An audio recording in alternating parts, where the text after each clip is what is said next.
Oh, there's Carla.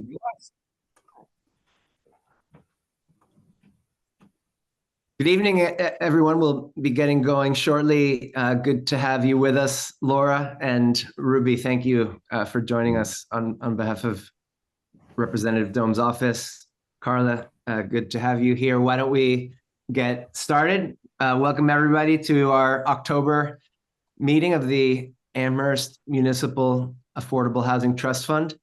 And this evening, our agenda is focused, first of all, on learning about an initiative petition to institute a form of rent control and considering whether we would like to endorse that. And then we'll review the recent submission to the Community Preservation Act for funding and talk about the initiatives proposed and think about how we might, as a trust, kind of divide and conquer and pursue those. So let's see if we have any public comment before we jump into our first matter. Okay, seeing none, why don't we go ahead, and Allegra will be telling us a little more about this initiative for our consideration. Okay, hi everybody. So there is a coalition of different agencies across the state that have been instrumental in kind of putting together a petition to get a question about rent control on the ballot. And so one of the local ones is Springfield No One Leaves. Mass Homes for All is kind of statewide. And then an organization I used to do some work with, City Life Vida Urbana in Boston, is one of the points out there. But they have to get about 75,000 signatures, I think, for it to be considered. And the date is due sometime in November. I don't know the exact date, but you might have seen people at the block party collecting signatures and outside of Big Y. They've been out and about in Amherst, but there is an opportunity on the website for organizations to join on, and basically it would put like a 5% cap on rent increases from year to year. And there are some, sort I'm looking, there's some exceptions, like in terms of if you're a landlord with a really small portfolio, like I think it was 1 to 4 properties, so that it's not putting undue burden on small mom and pop type landlords. And there was like a 1-pager that. Yeah, I have it in front of me, Allegra. If you want me, I can go through some of the points. But if you can, share, your connection to the group and your thoughts about it, and to get us going. Yeah. So I guess one of the reasons that I was thinking it would be just beneficial to show support is because it would be a way to hopefully help maintain affordability for some units. I don't know, gosh, I think maybe, so about 2 years ago, we had a forum, a public forum, just to hear from the community about their concerns around housing. And there were probably like 60 people there. And one of the people that was at my table had a rent increase from one year to the next of over 39%. And so that was a pretty significant number. So and in talking with other people out in the community, I remember speaking with someone living in Village Park who, after COVID and the kind of eviction moratorium was lifted, there was a rent increase of like $500. So that's a pretty significant increase as well. So just kind of a way to try and stave that sort of thing off, because I think that's something that really would displace working people and families in low-income households from town. So those were kind of my thoughts about why it would make sense for us to be in support of and it's not actually it's to get it on the ballot so that each municipality is able to weigh in on whether or not they would adopt it. So it's a few steps away from it actually being a thing that could happen here, but I think showing early support would be important personally. But Thank you, Allegra. So I realize that I'm less formal running our meetings, but I shouldn't skip the formality of having us check in at the front end. And so let me kind of go back to that, even though we're a little late, just to recognize everyone here, if I may. So Allegra, you've spoken with us, but Alex Cox, Rob Allingham, Okay. yeah, Yes. Hello. Carla Reich, Yes. yeah, Bob Pomeroy, Yep. Hi. and Paul Bachman. Present. Present. Okay, and I am as well. Thank you. So, Allegra, you said at the end that this is to create a local option, but I thought that this was to actually pass a state law with these provisions. So, as based on the sheet, the key terms here are capping at 5% or inflation, whichever is lower, excluding owner-occupant landlords of 4 units or fewer. And so those seem to be the main kind of terms that are being proposed in this ballot initiative. And so the group that is proposing this has a place for us to formally endorse it, like on behalf of the organization, something that would require a vote. So in effect, the question for us is whether we want to entertain an endorsement, and if so, then we should talk about each of our views and what we think as a group. And I guess one factor here is that the way ballot initiatives work, if it were to pass, the state legislature still has its chance to do what it wants with it to some extent. So would anyone like to start discussion of whether you think endorsing something like this is a good activity for us?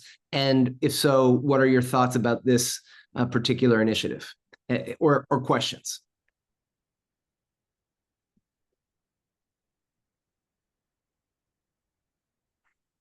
Bob, please. Okay, I'll go first. Yeah, I've read through the initiative, and overall, it seems like something that on a personal level, I would support. I did have a question about whether the trust, as a new member, had a question about whether the trust has endorsed things like this in the past, and whether that's within our remit to endorse.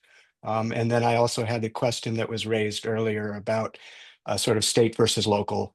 So this is really a state-wide initiative.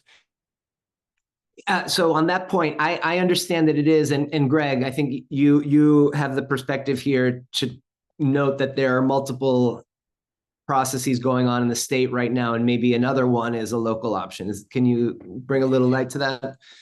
For sure.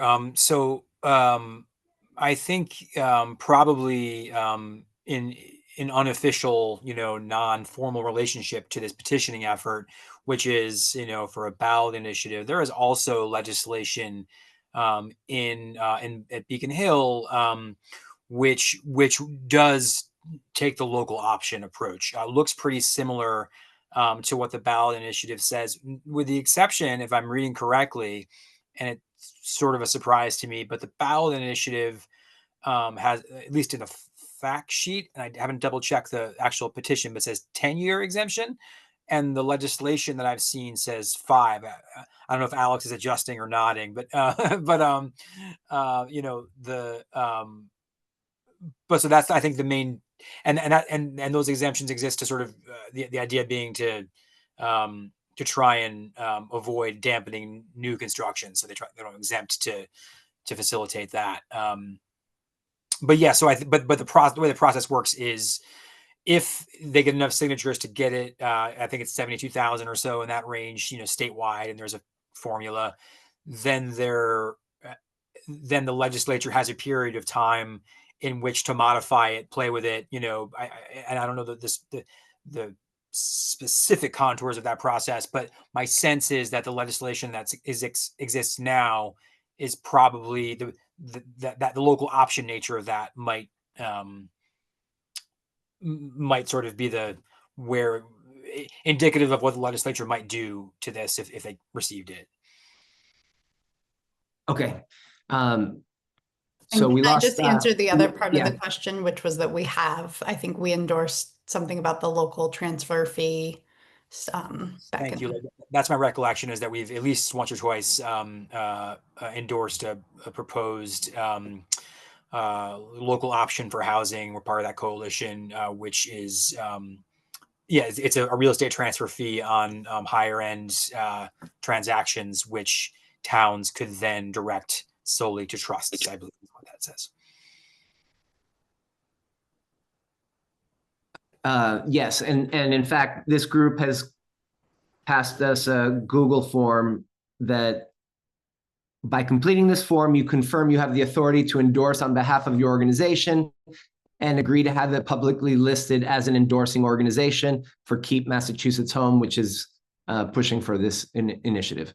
So other thoughts or questions about this initiative, whether to endorse it or anything else related to this?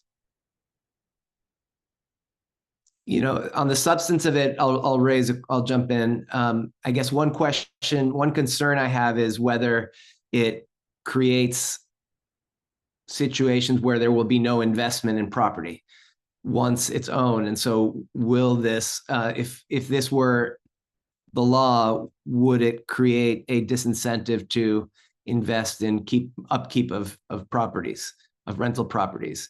And that would be a negative consequence if that were the impact of this. And so that's a question I have. I guess that is the kind of thing that if it got to the legislature, they might address in one way or another. Alex, Carla. Yeah, Carla, please. I'm probably not going to be very eloquent, but I'm just a little hesitant because I know, like, ultimately one of our goals on this board is to increase, quantity and quality of affordable housing. And I feel like, I mean, I have not read the proposal in depth, and I don't know where it would go when it got to the State House or anything, but I know there's a possible, I mean, if rent control can very easily do the exact opposite of that, I mean, it might be a faster solution because I mean, as you all know much better than I, having been on this board longer, it's creating more housing isn't a simple or quick solution, but so this might be faster, but in the long run, I don't know that it's sharing our aims. Thank you, Carla. I think that that's a good question and concern to raise. Alex, Rob, Paul, any thoughts about this this initiative or whether we should be jumping in to endorse it? Bob, good to have you back. I'm back. I'm so not sure what happened we there. have endorsed legal initiatives before. Okay. And then, yeah. Great. Sorry about that. Oh, No, that's good. We'll come back to you, Bob. Yes. Yes, so I won't be voting on this just as a policy on political issues in my role. Okay. All right. So we'll decide the rest of us here. Bob, did you want to follow up on your comment? No, I think that's all. Basically, personally, I would be in favor of it. Just wanted to understand a little bit more about how it might actually be put into action, what the steps would be.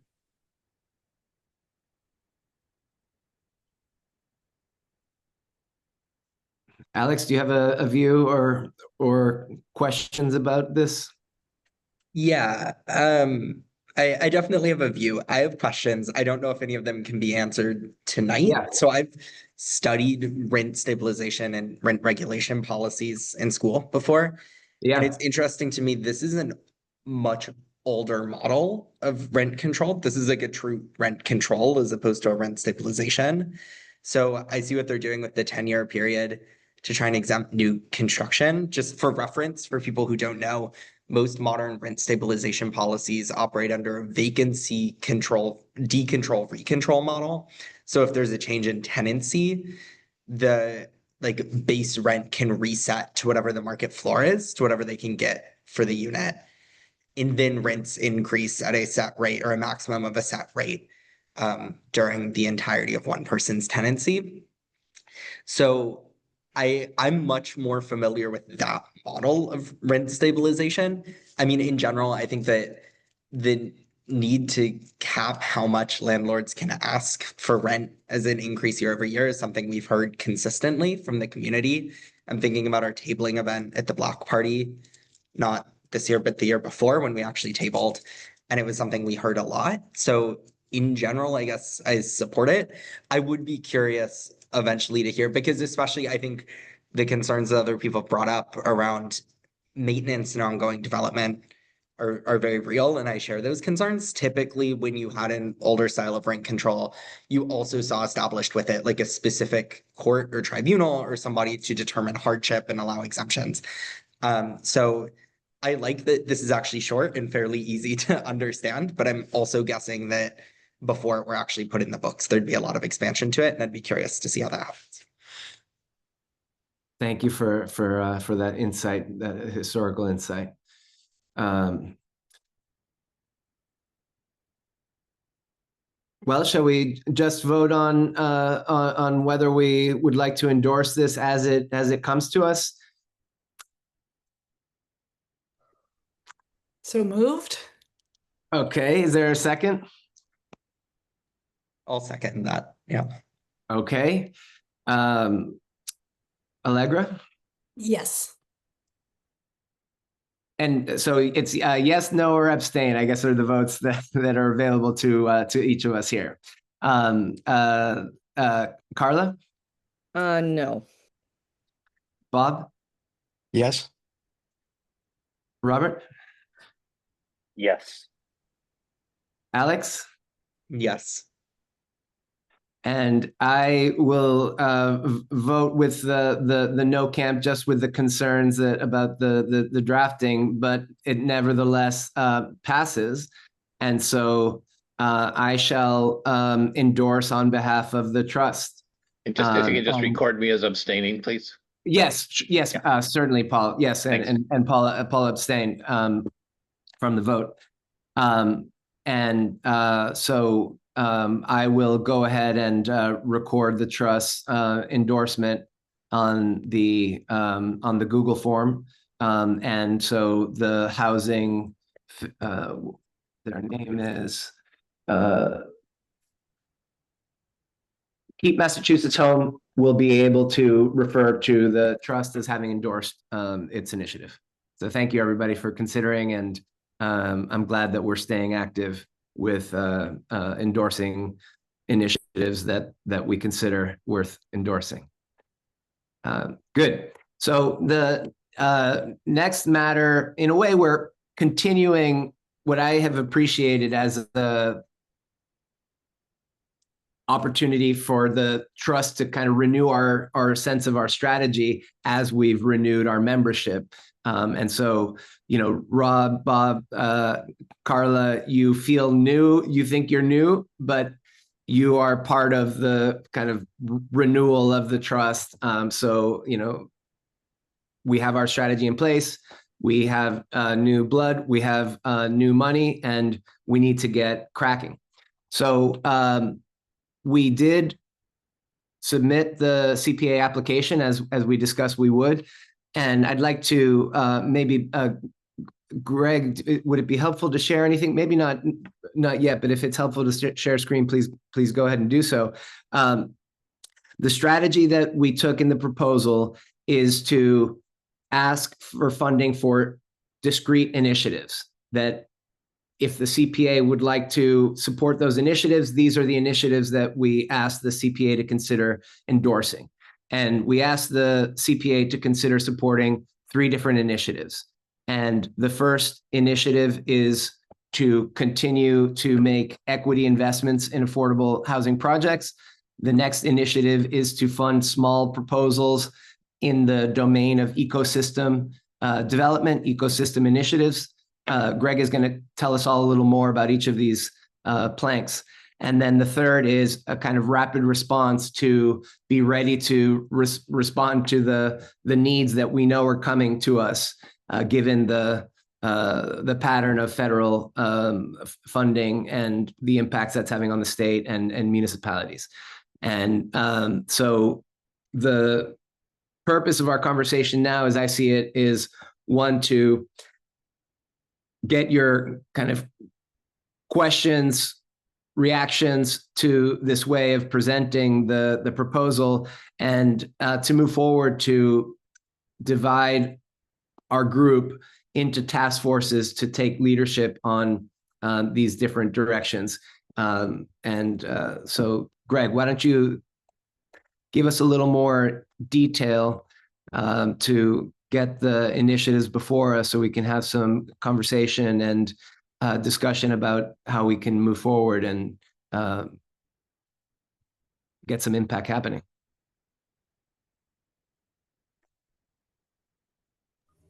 Sure. Thanks, Gaston. And I'm trying to go to a full screen here. Slideshow on the right, top right.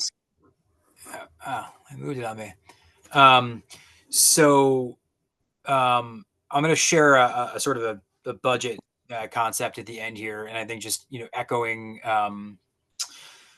Gaston. I think one of the questions for this group is do these buckets make sense, right? This is kind of how we framed it for the CPA application, and I think part of the discussion here is is people's level of comfort with these buckets. But so yeah, as Gaston mentioned, the first thing we named was development equity, which we would pair, and I'll show a budget at the end with some existing resources we have. But the idea being able to respond to larger tax credit developers who need local money in order to go to this to get support.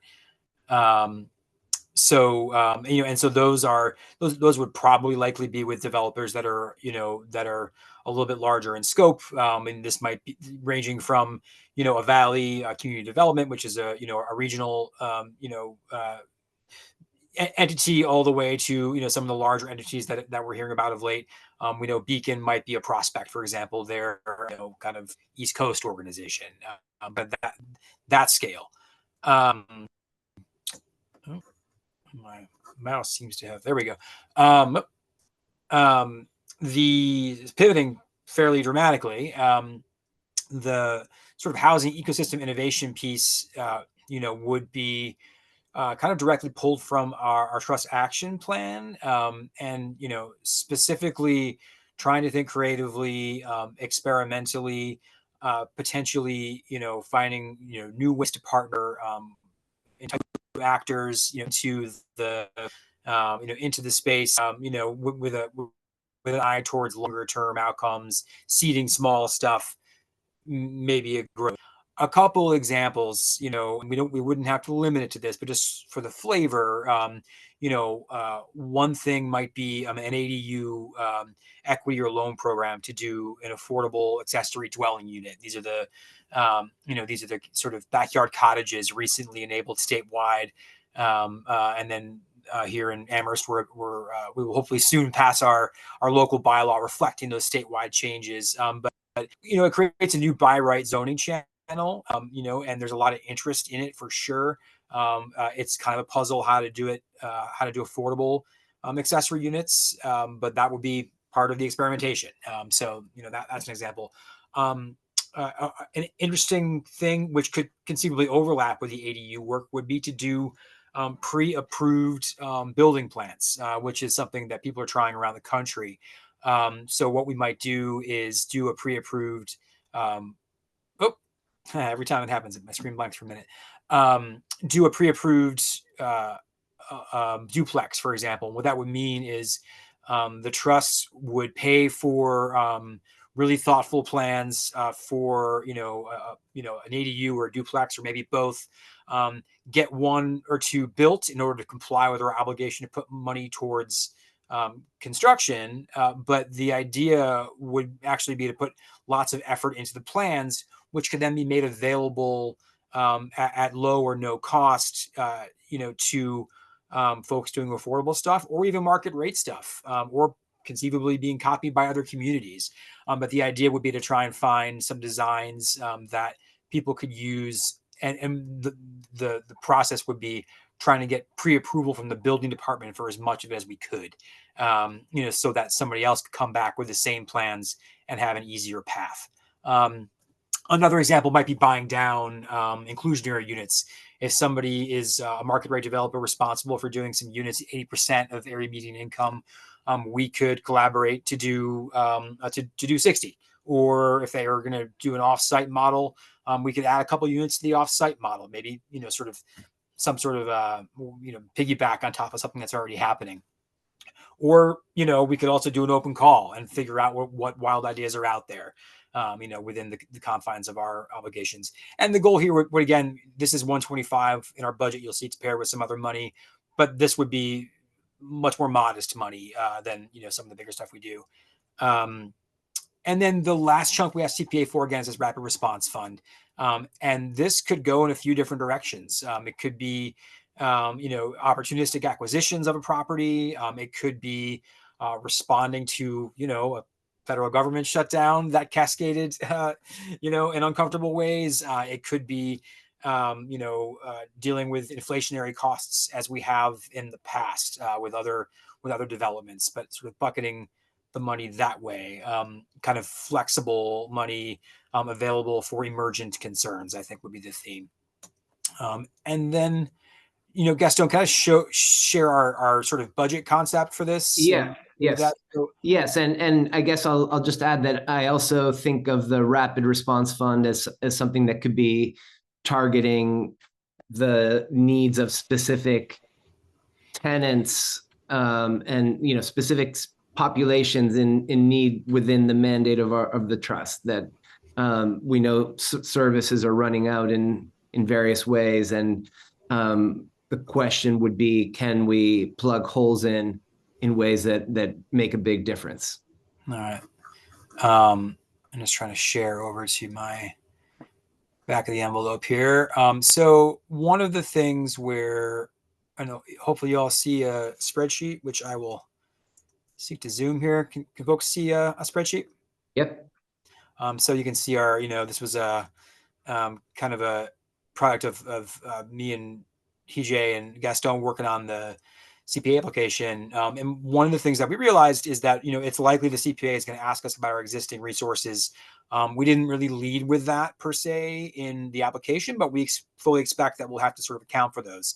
So this is here an accounting of most of our current resources. And let me just, and how we fit the CPA ask into that. So our buckets here are sort of, what we're calling ownership assorted for now. This could go into, different, possible ownership strategies. We know that home ownership just needs more local funds in a lot of cases, just because there's fewer state resources for it. So, theoretically, we just said, hey, we'll put, a big chunk of our existing reserves in that bucket. The large project equity, you saw the number that we asked for CPA.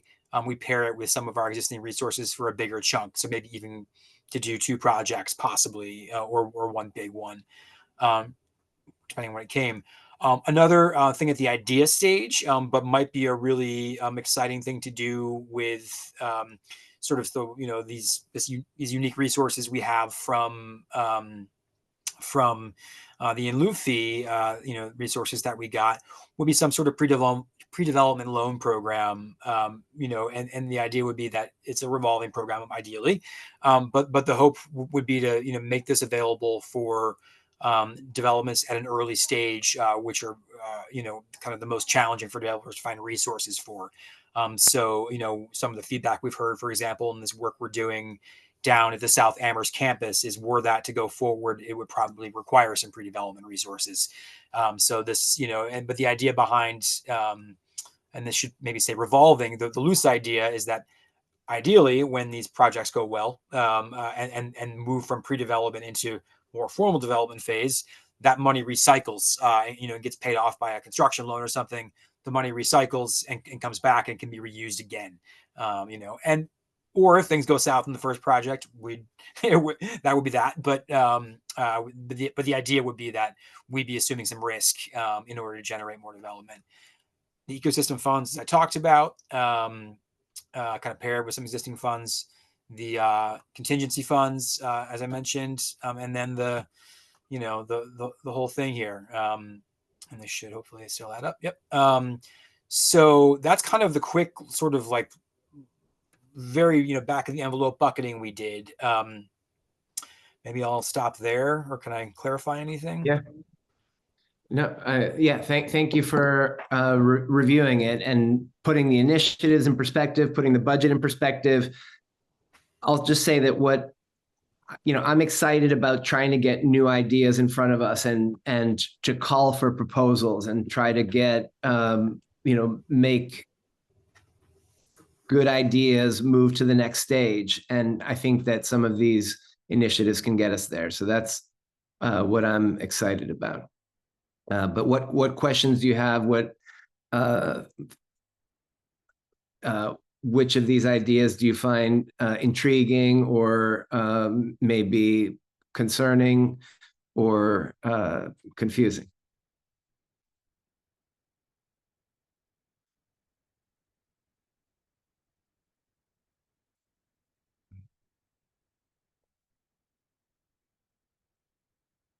And this is just my day job, asking questions and getting follow. Yeah, so I think the loan program, I think there's a lot of, I wonder if there are models out there for other municipal trusts that are doing this. Whether we have the town has the capacity to serve as a loan program. I just don't know the legalities of that, and whether other municipalities have actually done that. So it's a matter of authority to provide funds, and what kind of entities would be eligible for those funds. Thank you, Paul. And no doubt the first stage of work would be exploratory. I think that Greg's vision involves identifying a partner financial institution to manage servicing, which raises all the more questions about how to make that work. And so the initiative starts with research. And we could conclude that we want to support that kind of work, and we're willing to part with make it a one-way flow of funds. Yeah, I mean, I think we have some examples of that with, we do get paid back for certain things. Greg, you and Nate would probably know about them. I just don't know a lot of the details. Yeah, I mean, I think as far as the trust's capacity, and obviously we'd triple confirm this, I think we're allowed to do loans. I think the question would more be the logistics and the implementation side and our capacity to do that. As you rightly point out, and I think, there's some upfront research to do too, and sort of market exploration, and talking to partners, clarifying, how would this be useful to them, and could we execute that model of it, and I think there are a few examples that are out there, which look a little bit different, but I mean, this conversation is enough to make clear that this, if you're interested in this initiative, it's going to start with some research. It involves working with stakeholders, and it is about making something, exist that doesn't currently exist. And I think one of the things for me would be also that the trust really develops criteria, because the thing that has troubled me in the past with the trust is that whoever walks in the door, we love their project, we give them money. Yes. And then there's no criteria, there's no sort of formal process of saying our door is open for proposals. And it's just, and suddenly we run out of money before we have a great proposal that might come down the road next, right? Absolutely. I think that we are long due for calls for proposal that have criteria of what we're looking for, and say the amounts that we want to give for each request and so on. Yes, I think we need to formalize a lot, and I think each of these fronts would be would entail that. Each of these initiatives involves specifying the criteria, because the clearer our criteria are, the theory I think is that the more proposals we should get if we get the word out. Yeah, and I really appreciate the categorization of how we would like to allocate funds, and we can choose how much we want to put into each. I think that's, but I think you're right that there might be developers out there who said, oh, I can get $50,000 for pre-development to look at this site. That's really promising. And I think Greg is absolutely right. That's the hardest money to come by, and we might be able to fill that gap. Thank you. Thank you very much, Paul. Bob? Yeah, I would just say I like the balance of this. Again, the numbers can be tweaked, but I like the balance between the different initiatives. Personally, the ecosystem initiatives appeal to me, so I'd be interested in that. And a lot to learn, but on the ADU side, exactly what that might look like. That's of interest. Excellent, Bob. Yes, I'm excited about the ecosystem stuff too, and yeah, would love to work with you on that front. Carla, please. I can't remember what it was called. It might have been the rapid response, but Rapid response. yeah, I appreciate just like you were saying, given the uncertainty now with other state funding, federal, whatever, to be able to respond to certain of these, just the uncertainty of other funding sources at this point. It'd be nice if we could, as a town, be able to respond to some things that maybe would have been answered in other ways in the past. But just I appreciate that that's part of the diversification of this. So. Excellent. Greg, maybe you're going to maybe speak to some of the vision around the activities that might be involved in the rapid response effort. Yeah, I mean, well, the thing I was going to say is that I think a good example of this is the backfilling we did with Craig's Doors a couple years ago, just about a couple years ago now. Where they they had inherited a contract that basically had a hole in it, is my recollection of it, and it was necessary to sort of keep the larger state contract going. We helped solve that problem. And kept a program running. And I think that, that was a local scale or but I think that sort of thing where we can, that's a good example of how this might work. I mean, I think one of the questions I have, and maybe some work, that, folks could delve into, in a more, sort of small group set or whatever, is, or just individual research, is this question of, is our bucket too broad here? I mean, in that we could use it to do inflationary gaps, or we could use it to do anti-homelessness work. And do we want those things competing with each other? Is it appropriate for our rapid response to be really flexible, or should it be a little more narrow? I'm honestly not sure. So, but I think that's worth exploration. Yeah. Yes, and the opportunity, Carl, I'm glad that you found this an interesting direction. The opportunity in the first instance would be to kind of take a position on some of the policy. What's this going to be for? Greg and I were chatting, and I think some of the early work on this front would be to connect with key stakeholders in town and ask, what are you seeing? What are your concerns? How do you think we might fit into this? So I think that would be the early work, to basically be poised and ready when the shoe drops that we want to help with. The pre-development initiative, raises. I mean, I wonder, Alex, if that effort might appeal to you. You bring a lot of knowledge in the space. Yeah, I mean, I am actually really happy with these buckets moving forward. I echo what other people have said, that starting to develop some structure around our standards for funds sounds great. Yes, to answer your question, I would be interested in that space.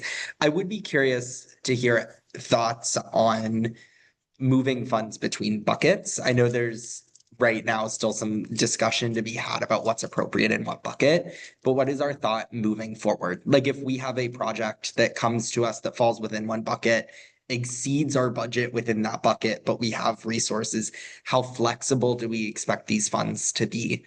And I have no strong thoughts on that. I'm just curious as we're moving forward, because that's going to change how I'm viewing something like rapid response resources. It's a very good question, Alex, because we don't want to kind of over formalize in a way that undermines our versatility and responsiveness. On the other hand, I feel like if we're going to put out a call for proposals for ecosystem stuff, we should, be able to support, let's say, the $150,000 we say we want to support.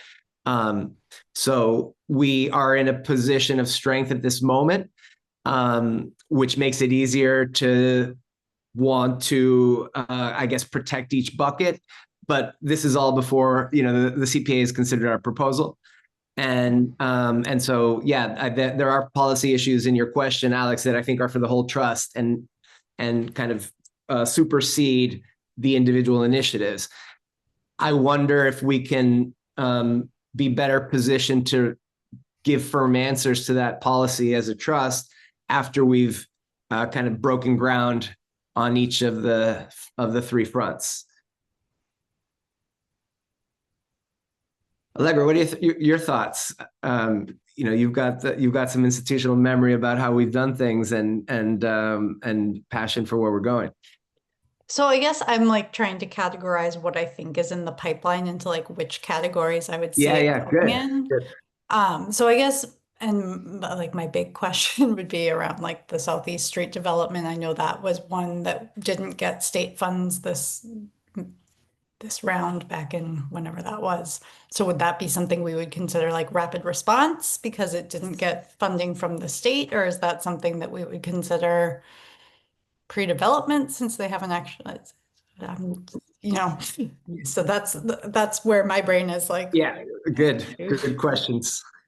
Can I speak to that? Or, yeah, please do. So, Allegra, per the, this loose thinking that I've outlined here, I'd say the Southeast Street and Belchertown Road development's already permitted. There's already plans. It's good to go. It just needs money. So I could imagine, if they got state resources, in that particular case, there might be some hesitation to do more investments since we've done a lot already. But let's say we had, rapid response in terms of like maybe they have a gap that they need to fill, right? Just using them as a generic example, not saying we should, we should apply both project specific and program criteria in that case.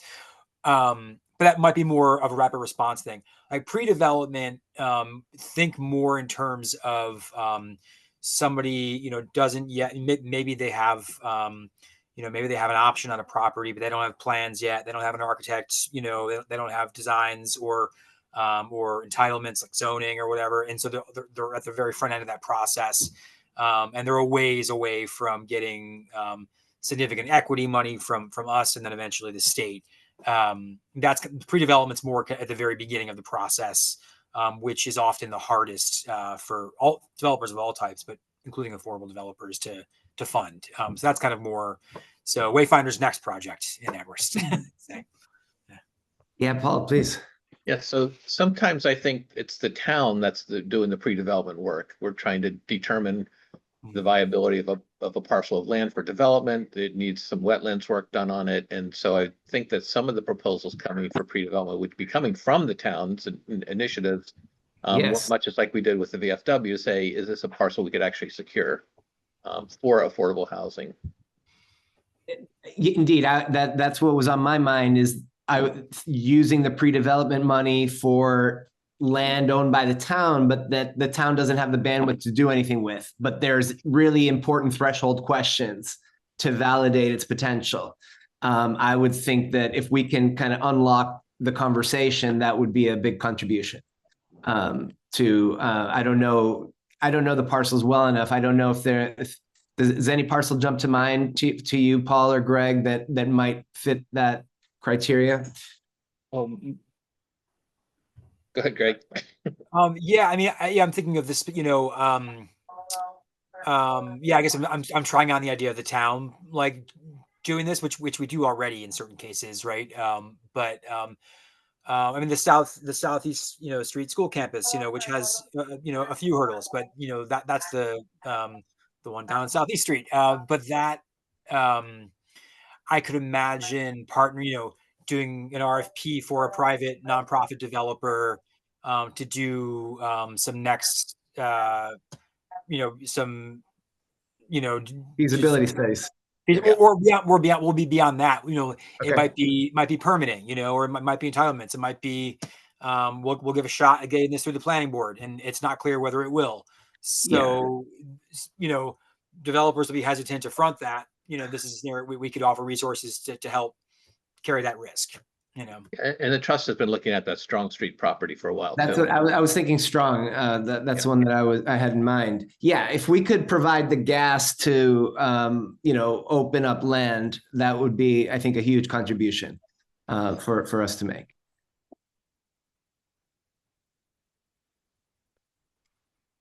So I guess while we want to hear whatever other thoughts and reactions here, in terms of moving forward, the idea is as follows. You may recall that we did have a committee structure, and we have these committees instituted there to kind of use as committees as we need them. We can move forward here with task forces or within the kind of formality of the development committee if we have more than 2 members working together on any of these initiatives. But I would love to have pairs of us or 3s of us pushing on these fronts, having monthly meetings and trying to do some individual legwork and using our monthly meetings as check-ins, exchanging information, hitting on the bigger policy issues that are involved in coordinating these 3 fronts. And so would love your reactions to this way of kind of moving forward as a group to operationalize our individual contributions. So we start seeing some change. Yeah, Rob, I wonder which of these activities caught your attention the most personally? Yeah, I love the idea of being part of a group working on this, because I think that, especially like you said, each month taking some time away to focus on the projects and then coming back to the group and presenting or talking about what we're able to find. So with regards to all of the projects, I'm very flexible. I think that I'm happy to work on any of the projects with ideally people that may have been on the board for a couple of years. Just again, as a new member, I'd love to learn a lot more. Great. So I'm happy to fit in where needed, to be honest. Awesome. Okay. Alex. Yeah, sorry, Gaston, I think you said this, but were you thinking of these working groups as being in addition to the subcommittees or in place of them? Yes. So I'm thinking of the committees as being these structures that we have in place, and maybe right now we're really focusing our energy through these task forces.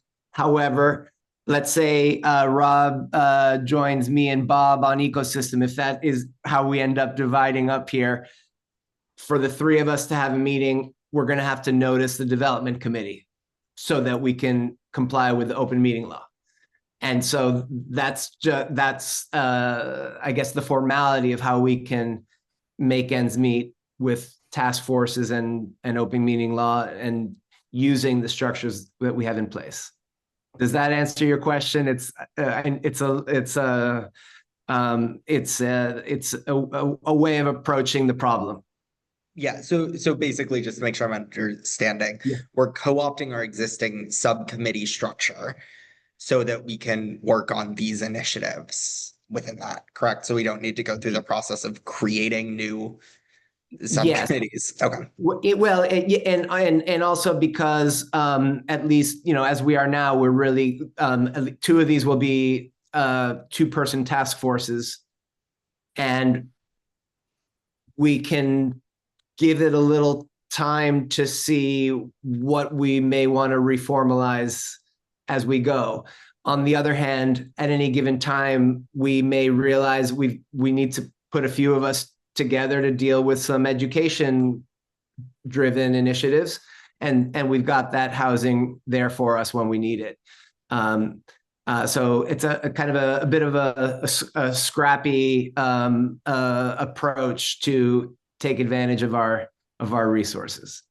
Allegra, what do you what do you think of this the rapid response direction? I mean, I like it. I guess my question or concern would be, would it make sense to have some of these groups paired out with like the three of you who originally conceptualized some of this in one in each, so that Yeah. we're not like just starting Oh, from scratch, I guess. Well, I mean, so first of all, let's. I mean, I think that the crafting of the buckets was really a effort that Greg undertook, but I think it picked up on all the conversations we've been having over the last few months. And so the three of us, I don't know, you know, EJ just kind of was very helpful in kicking the tires on the proposal and the reasoning. But certainly, I think you I think would be a great fit for the rapid response, and if you if I can join that effort as well. Absolutely. And I'd certainly be happy to offer. Well, Greg, you're in all of them no matter what, right? You know, that's you're stuck with all these initiatives. Yeah. So if that's what you were asking for, yeah, Greg is already on board. I've got Greg. Okay. You've got Greg. Well, it sounds like, you know, maybe we've got a provisional way forward, and so can we try to have one meeting before our next meeting, and so we can kind of come back and hear what thoughts you have developed when you just focus on this question with Greg in each of these groups. Does that seem a good plan? And so EJ's not here, but I think we had volunteered him, and hopefully he'll accept the invitation to the pre-development work. Alex, Bob. Sorry about that. Just a quick question. What is the timing for the CPA approval? And also, sorry about this, for fiscal 27, what's that allocation period? Sure. So CPA usually makes recommendations. I think it's usually by December, and then it goes through, and then ultimately the council has to approve those recommendations. They could make changes, and then money gets allocated no earlier than July, which is the next fiscal year. So, but yeah, but to that, you know, that question and the timeline of this, I mean, I think probably this initial work is a little bit loose, you know, and should probably be in parallel to a, you know, just monitoring of the CPA process, right? And you know, when we'll see how interested they are in our deeper plan here, and if they want to prioritize initiatives, you know, and deprioritize initiatives, and that might in turn require us to do some rebalancing of these buckets or elimination of one of them, or, you know, I mean, so I think the yeah, I'll stop. Yeah, we've got until the end of the year to kind of for showtime, let's say. We want to get poised, get through to a sense of purpose, and research the key questions, obstacles, so that I would love to see us launch a couple of CFPs in January.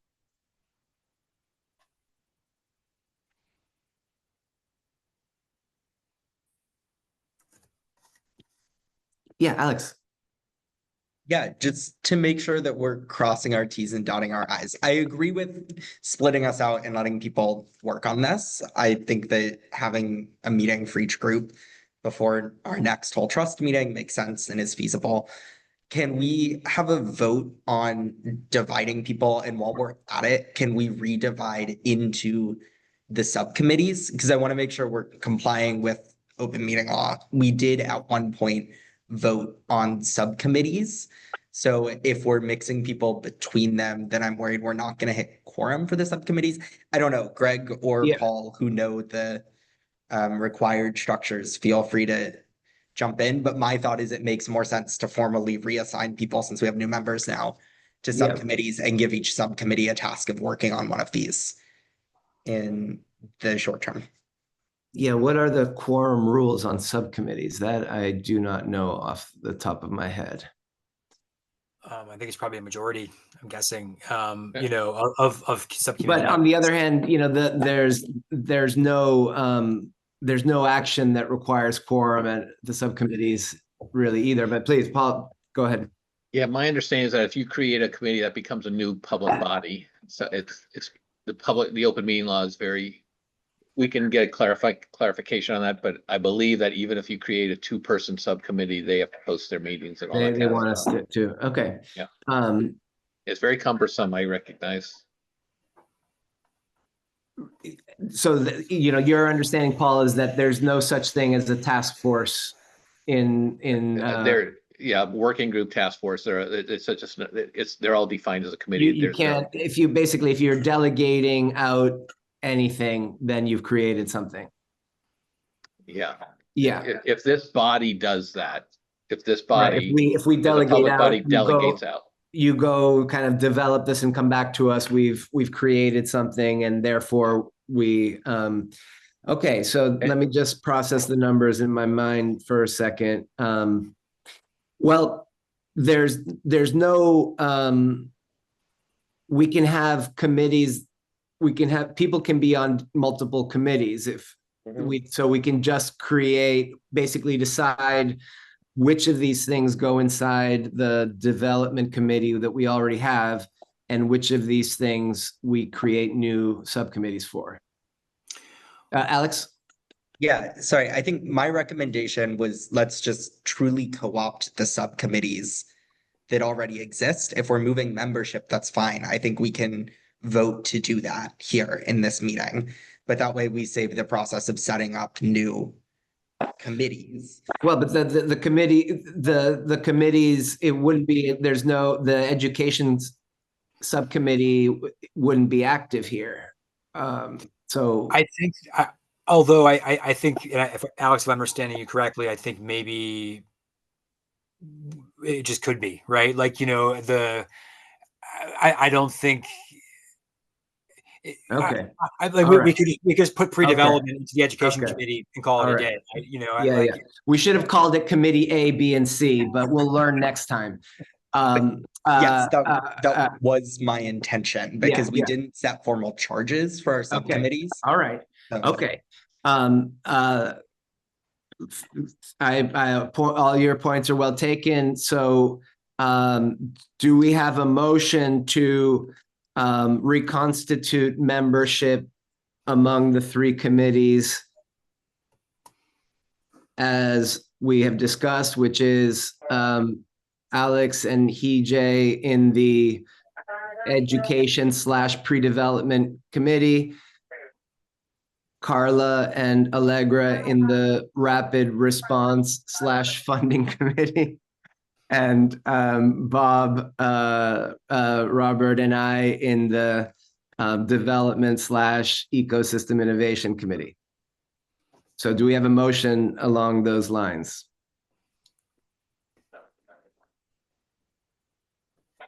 Bob, so moved. Okay, do we have a second? Yeah, I'll second. Okay, Alex seconded. And so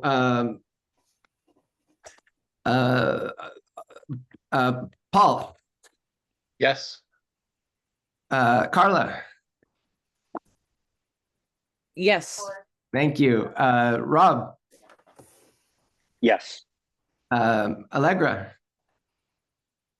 No. okay. I want to. What does Robert's rules say so we can have a little more discussion from you or commentary? I'd like to know what you'd like to do. Well, I guess my question is a question, or my no is a question. Yes, And that yes. is because we did this whole strategic plan and we talked about education, we talked about funding, and we talked about development. Yes. I am wondering why development isn't taking this on, and because I just worry that we're not going to get back to our other committees and do the things that we said we were going to do that are part of Yeah. our strategic Yeah. plan. Okay. So the question is how are we gonna yeah, so we have we've got kind of our puzzle is on one hand, how can we advance our development strategy without dividing and conquering in a certain way? And on the other hand, how can we advance our strategy if we're not divided to be pushing on education and funding in addition to development? That's our quandary. Yes. Yes. And so the puzzle is, I guess, concretized by relying on the formal structures of the committees, because your point, Allegra, would then be, well, when it's time to get cracking on some, organizing an educational event, have we got the right people in the education committee anymore? Right? That's the puzzle you're presenting, and it's an important question, right? Do I have it right? Yes. Yes. And also understanding that like we're all volunteers and there's only so much that everybody can take on, but there are also things that we just said we were going to do. So yes. Okay. And so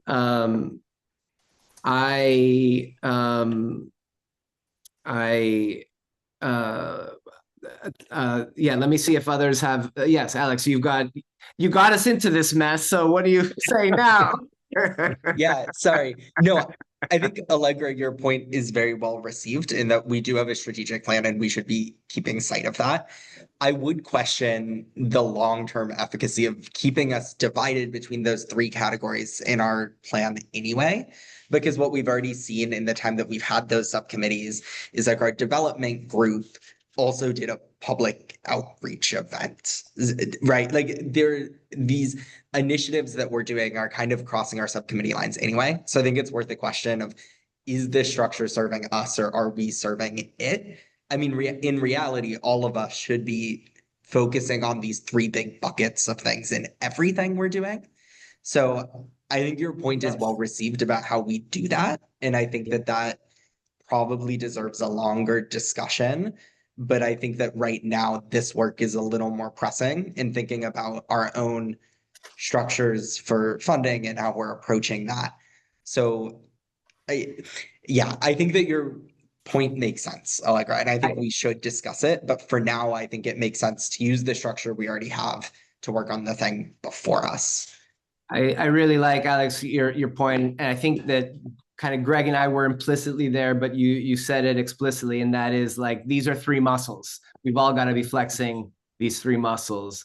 And but on the other hand, who's keeping track of the educational initiatives that we need to be pursuing is a question that we still have to answer well as a trust. Bob. I agree with everything that's been said there, and I think the long-term discussion is a good one. Just as a short-term workaround, is there anything that prevents someone from one committee to joining the discussions of another committee? There isn't, I assume. So that, for instance, an educational initiative, you could have a meeting that's focused on that, and you're inviting someone else to be part of that discussion. It could be a trust member who's on another committee. So that would seem to, it's the bandwidth that each of us have to contribute. I guess that's the bigger challenge. Yes. So if that was all a kind of pressing pause on the conversation, on the round of votes we were doing, Allegra, what's your reaction to the reframings that have been undertaken? I mean, I certainly agree that like there is cross pollination among our committees. I guess one of the things that Greg had talked to Alex and I about before this meeting was the potential of doing an outreach event with maybe wayfinders to have a forum on their most recent Report. that just came out. And that was something that was like, oh, that sounds really exciting. And I feel like that's more in my bailiwick than Okay. All right. Okay. development stuff. But I All right. also understand like trying to jump in and be a team player. I just am also wanting to use my limited time. No, yes. And I think that the presentation that Greg gave of the Rapid Response Fund was more development focused than I personally had understood it. So so I completely understand your reaction here. So let me ponder how we can make ends meet right now.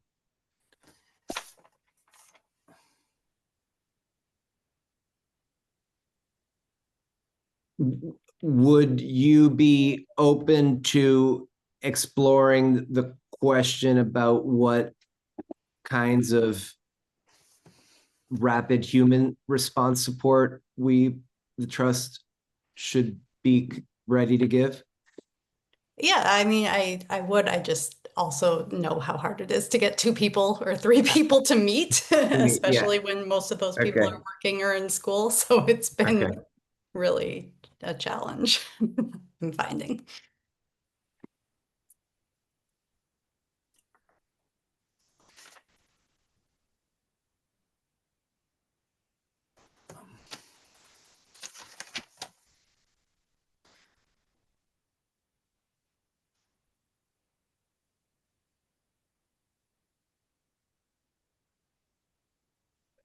Okay. So I'm trying to think about this Wayfinders event. What I'm hearing, Allegra, is that you're enthusiastic about organizing this event and making that basically, your focal activity while that's happening. Which That is was plenty. Yeah. where I thought we were. That's where you thought we were going. Fair, good. Is there somebody who would like to work with Allegra on such an event, this Wayfinders? Can you, do you have a beginning of a vision for that you could share? I think having some sort of public forum about it, inviting wayfinders and the contributors of the report. Yeah. Yeah. Maybe it could be another co-venture with the League of Women Voters. That's kind of what I was thinking. Yeah. And Greg looks like he wants to say something. Yeah, go ahead, Greg. I threw an idea out there, in the context of a missed meeting, honestly, but I think the thing that I've been thinking is that maybe there's a way to partner with like sort of peer / sister entities and other communities to lighten the load a little bit. for something like that. And I was just thinking narrowly in the Ed Committee, and I wasn't actually thinking about like sort of this framework. I guess we kind of more recently merged these, which I wasn't thinking about. But yeah, I mean, but they have a relatively fresh report, which they're pushing right now. So I thought it might be cool to do a Zoom with, with like, we send to our list, the Northampton Housing Partnership sends to their list, et cetera, and maybe it comes together fairly reasonably. Pretty separate track though than these sort of concrete things we're talking about on this budget we just went through. And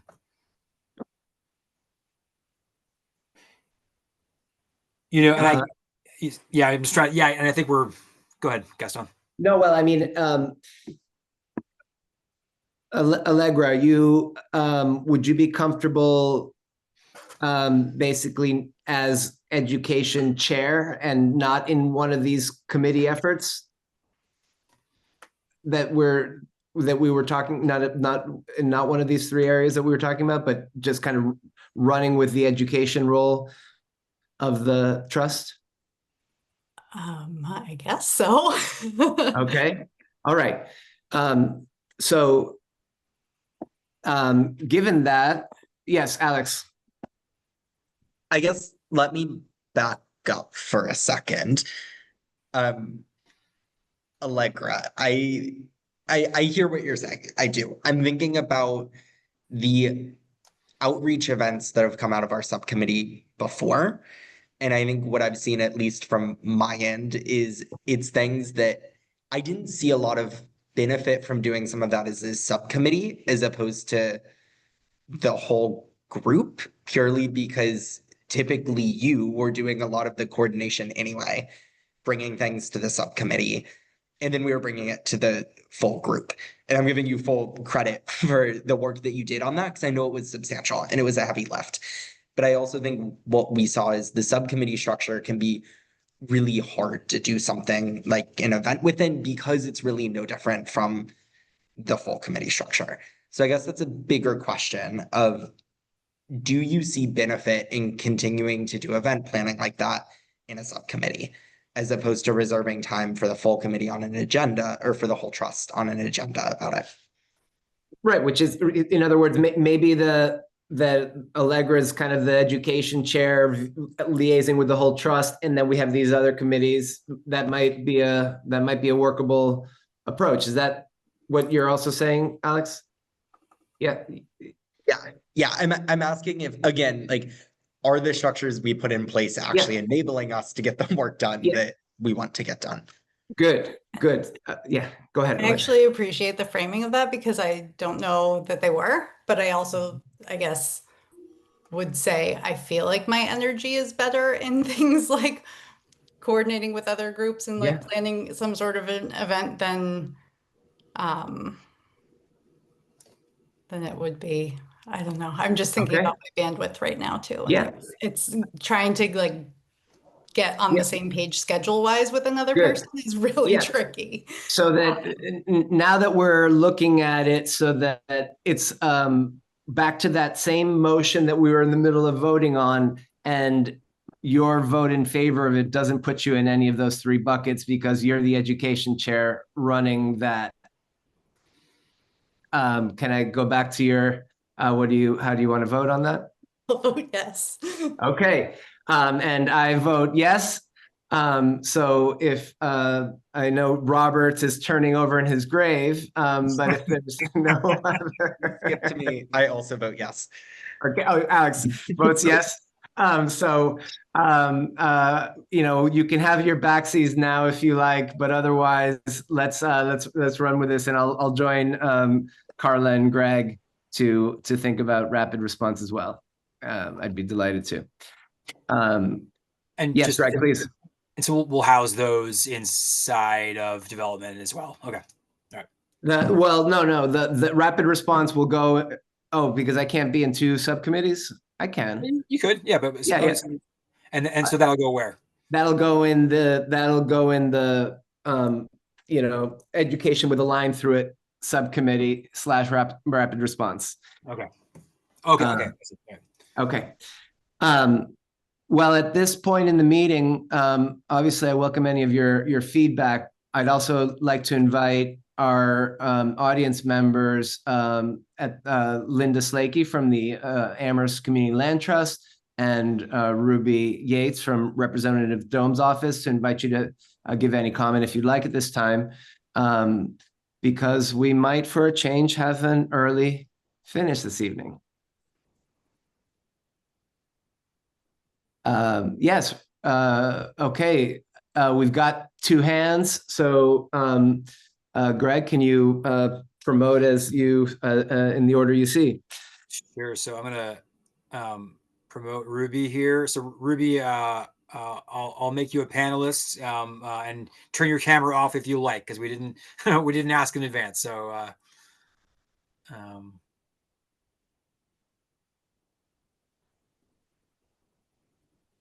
here comes Ruby, I hope, and then we'll go to Linda. Hello. Hi. Yeah, so I just wanted to give a little bit of context. I know I've been in touch with Greg a little bit about this, more on sort of the first topic of the evening with the rent stabilization. Um, I did want to flag that like they are very separate sort of pushes, despite there is obviously a lot of overlap in language and intent. Um, Definitely separate processes. The legislation is something that Rep. Dom has co-sponsored. Um, there's not been any position taken on the ballot initiative. But that said, once the bill is scheduled for a hearing, that's something that I'm very happy to flag for you all, because that is also a great opportunity if people are interested in testifying on behalf of the legislation, which is very similar to that of the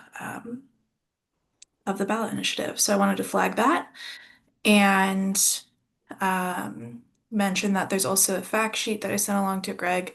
If people are interested in learning more about the legislation, they're more than welcome to reach out to me, or I'm sure, Greg, if you have it, you can pass it along as well. I will.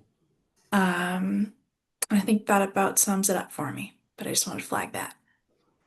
Thanks for your comments and informing us, Ruby. Yeah, look forward to hearing more about the process for the legislation Representative Dome has sponsored.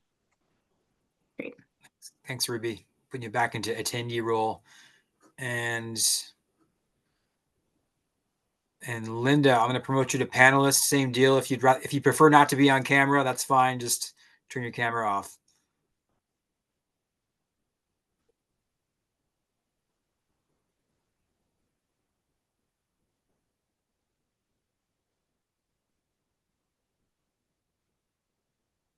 And Linda, you just got to unmute now, Linda. There you are. Thank you. I probably will continue to join these meetings just because I want to stay up with what's happening. I view ACLT's mission as having a high level of overlap with the town's affordable housing trust, although we have different sort of slightly different responsibilities to the community. And so it's important to me to just stay aware. So I'm grateful to just sit in and be allowed to hear the debate and sort of understanding where your goals and you sort of evolution of new procedures are coming from. So I will raise my hand in the future if I think I can make a contribution that's helpful. But tonight I was just listening. Thank you, Linda. It's good to have witnesses. I appreciate your presence. Thank you, Linda. Mm-hmm. Well, hearing no other business and seeing that we've gotten through our agenda, we've got some mandates, we got some meetings which can happen in the first week of November, if that's what works better for folks. And so look forward to being in touch with Greg to help nudge us into coordination. And I guess I get to wish us a happy evening at 8:20 p.m. I'm already dreaming of sleep. You dream of sleep. Daydream of sleeping. Thank you for chairing, Gaston. Yeah, my pleasure. Thank you for joining us, Paul. Great to see you and to have your insights with us. Hey, everybody. Good night, everybody. Thanks, Thanks, everyone. all. Grateful for all of you. Appreciate your service. Bye, everyone. Bye-bye. Good All work. right, we made it. There we go. We'll be in touch. It was at first it was so easy. It's like it's They're complying. Yeah. yeah. All right. Make sure you edit the recording. All right. All right, See ya. bye. All right, bye.